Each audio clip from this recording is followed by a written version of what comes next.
Now, a lobby group has yet again moved to court seeking fresh orders to compel the executive to lift the red alerts against lawyer and activist Miguna so that he can be facilitated back into the country. The lobby group by the name United Progressive Front are also seeking orders that will force Air France to allow Miguna board the next available flight back to Kenya. Miguna was expected back into the country today, Tuesday morning, only for Air France to block him from boarding the flight on grounds that there were directives from the Kenyan government not to fly him to Nairobi. And as Chris Zairo reports, Miguna might not be coming back home soon as the government remains determined to block him from entering Kenya. I'm not boarding. I'm not boarding. I don't have a passport. This was in March 2018 when the self-proclaimed NRM General Miguna was blocked from re-entering Kenya at the Jomo Kenyatta International Airport. The captain cannot fly. The captain cannot fly. Almost 4 years down the line, all his efforts of coming back to Kenya have hit a snag, with the latest one being on Monday. He was expected to land at the JKIA Tuesday morning, only for Air France to inform him that they can't fly him to Nairobi due to red alerts issued against him by the government. We are ready to start. And now a lobby group led by former Chief Justice Dr. Willie Mutunga and LSK President Nelson Harvey have moved to court seeking orders that the red alerts be lifted. We underscore the need for the government of the Republic of Kenya to obey court orders, to remove the red alerts and ensure that Miguna is given unrestricted entry back to his home. We are here to assure Kenyans that we will not relent in our defense for the upholding the respect for the rights of all Kenyans. According to the lobby group, the Attorney General Kihara Kariuki misled the courts by claiming that the government has not sent any red alerts to any airline, hence Miguna is free to come back home. Air France is the second respondent in the case before the court, and Air France has continuously stated to the court that they will abide by the court order. Air France, the official carrier of the French Republic, should be the last airline to respect and respond to illegal alerts. If you do not speak out right now, there might be no one to speak for us. So we must start it now with the case of Miguna. We must start it out with the case of the various Kenyans who are political detainees who have not been compensated. While denying him a flight back to Kenya, Air France said in a statement that they are obliged to deny Miguna boarding as soon as they received red alerts from Kenyan authorities. Last week, the High Court in Nairobi declined to lift the red alerts that would have allowed Miguna entry into the country on grounds that Miguna had not provided evidence to prove the existence of red alerts issued to international airlines not to carry him.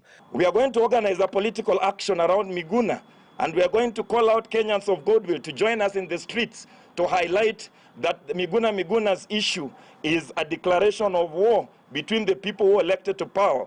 Miguna, who was in Germany since Saturday preparing to board a flight back to Kenya, will now have to go back to Canada, where he has been residing since he was blocked from stepping on Kenyan soil. Chris Zairo, KTN News. Dr. Miguna now joins us via virtual video link from Berlin, Germany. Good evening to you, Dr. Miguna. Most Kenyans have been following the developments of your journey back home through social media.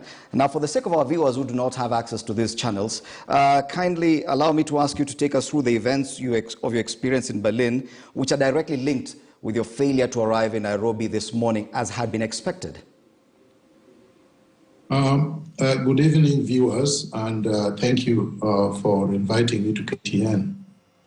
I need to correct something before I get to your question. I heard Mr. Thairu announce that I'm heading back to Canada, so I guess you must know something I don't know. I'm still here in Berlin, and I'm still determined to come back home. Going back to your question, the issue is not what happened in Berlin yesterday. This is what happened 4 years ago, February 6, 2018, in my house. The media has refused to acknowledge the fact that Despot Uhuru Kenyatta sent thugs to break into my house, abducted me from my house, tortured me before forcing me out of the country. So that's the genesis of this problem. And when I came back to the country in 2018, March the 26th, once again, he stopped me from getting into the country. This is just one incident in a continuum of egregious violations of my rights, the Constitution, the Bill of Rights, and the disobedience of court orders. So Air France did not stop me yesterday. What Air France did was to enforce an illegal directive or order in the form of red alerts from Nairobi. So that's the mistake they did, is that they acted to obey something they know is completely illegal. Daktari, of course, you were expected to board the Air France flight AF836. Did the airline offer any explanation beyond the denial of boarding certificate? Because you talk about the red alert. Did they offer any other documentation apart from the denial of boarding certificate? No. So for people who have traveled like yourself, let me talk to people who have not traveled. So number one, Air France allowed me to book the flight. And in fact, I booked the flight using my perforated Kenyan passport. So that's what I used to book the flight. And before I checked in at the airport, the Kenyan authorities required to go onto the Ministry of Health and upload what they call a QR code. So you put in all your information regarding your vaccination, regarding your negative COVID test, and a QR code is generated. It was generated for me. And when I went in to request a QR code, they only asked for two things, either my national ID number or my passport number. I gave my national ID number. They did not stop me from getting a QR code. So when I went to the airport, the expectation was that I would be given free access to travel to Nairobi. But the customer service people had already been notified by State House, Ministry of Foreign Affairs, the government agencies, because they told me quite clearly, even before they started checking me in. They had my picture, they had received the red alert, and they were waiting for me. They told me, we were waiting for you because we just received the red alert this morning, directing us that you should not be allowed to board. We have no problem. We can take you to Paris if you want to go to France, but from France, we will not allow you to board to go to Nairobi. Okay. So I told him there is no need to go to France if you're not going to allow me to go to Nairobi, because Nairobi is where I am supposed to go. Okay. And they told me, unfortunately, we cannot do that. So then I asked them for proof. It was as a result of my request that they must give me written proof that they went, talked to their legal affairs department, and produced the certificate. And as you notice from the certificate, which stamped, it is on their letterhead. So I did not generate the certificate. I have no ability and had no, mechanism of doing that. And the official was there. They said the reasons for denying people boarding, the ones that are listed, typed up, do not apply to me because I had done everything right. So the reason why they put other reason without specifying what it is because they know this order is illegal and it came from somewhere else outside institution of Air France. Okay. Now, the director in charge of citizenship and immigration here in Kenya continues to deny the existence of a red alert. He cites responses from the AG's office, from the Minister of Foreign Affairs.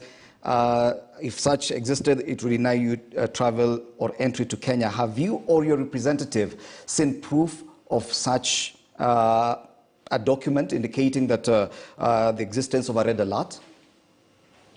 You know, that is a silly question because it's like when I was abducted, I was not given a document called an abduction certificate.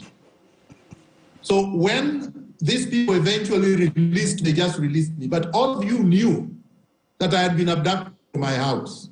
You could see the explosives, you could see the police vehicles, but there was no abduction certificate. So if somebody asked me today, Miguna, can you prove that you were abducted? Can you show us a document, an abduction certificate? There is none. Okay. Can you show us that you were taken to Githunguri and Lari police station? No, I don't have. I can't prove that to you, but you know it happened. Can you prove to us, Mr. Miguna, that the Kenyan authorities forced you onto the plane and took you to Canada? No, I can't prove that to you.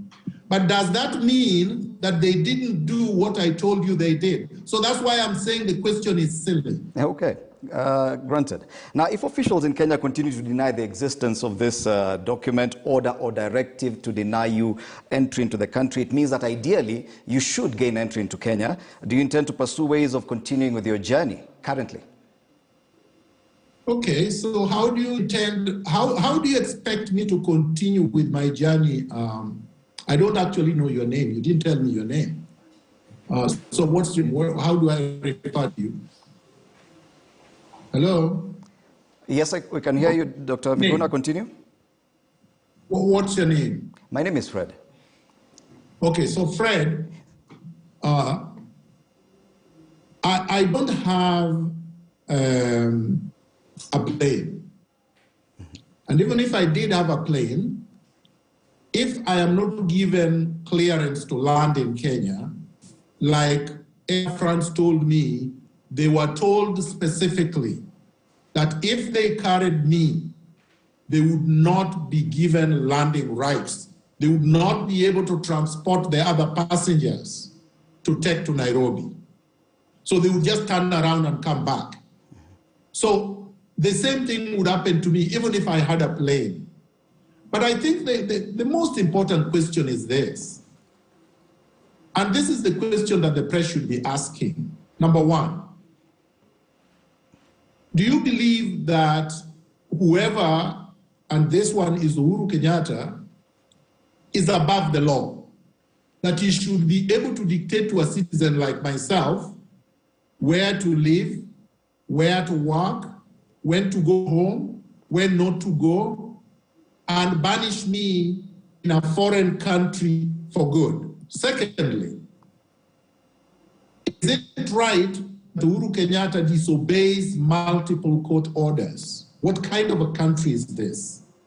The third point, why can't I be able to travel just like you do?